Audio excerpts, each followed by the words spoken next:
જય શ્રી કૃષ્ણ. વાલીશ્રી, આજથી આપણા બાળકની બોર્ડની એક્ઝામ છે એ શરૂઆત થવા જઈ રહી છે, ત્યારે વાલી તરીકે કઈ કઈ બાબતનું ધ્યાન રાખવું જોઈએ? તો કે આ સમયગાળા દરમિયાન આપણે અગાઉથી એવું આયોજન કરવું છે કે બાળક છે બધી સાધન સામગ્રી સાથે લઈ જાય અને પરીક્ષા કેન્દ્ર છે ત્યાં 1 કલાક એને વહેલા પહોંચાય એવું આયોજન કરવું જોઈએ. ખાસ કરી આ સમયગાળા દરમિયાન બાળકને જે એ વાલીએ સાથે જવું જોઈએ, જેથી બાળક છે કોઈ પણ 2 પ્રકારના ડરમાં હોય છે. એક તો પરીક્ષાનું ટેન્શન લે છે અને બાળક બધી વસ્તુઓ જે એ ભૂલી જાય છે, અને એક એ પ્રકારનું હોય કે બાળક બહુ ઉત્સાહમાં હોય છે ત્યારે પણ ભૂલી જાય છે.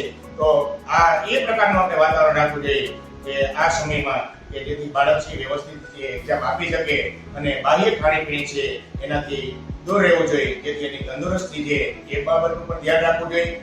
આ સમયગાળા દરમિયાન મોબાઈલનો ઉપયોગ છે ન કરે બાળક, તેની ખાસ તકેદારી રાખવી.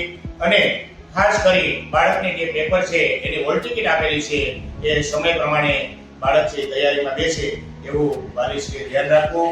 અને શાળા તરફથી દરેક કેન્દ્ર સ્થળે પણ એની બાળકની છે મુલાકાત લેવા માટે અહીંથી શિક્ષક ટીમ પણ જે છે અને વાલીશ્રીએ પણ એ પ્રકારનું વાતાવરણ છે કે જે બંને ત્યાં સુધી બાળકને આ સમયગાળા દરમિયાન એકલા નથી જવા દેવાનું, વાલીએ સાથે જવાનું છે, જેથી બાળક છે યોગ્ય આ સમયમાં વ્યવસ્થિત રીતે અને સારી રીતે પરીક્ષા છે આપી શકે.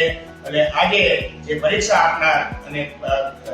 આપનાર દરેક વિદ્યાર્થીને કોસ્મિક પરિવાર તરફથી ઓલ ધ બેસ્ટ. જય શ્રી કૃષ્ણ.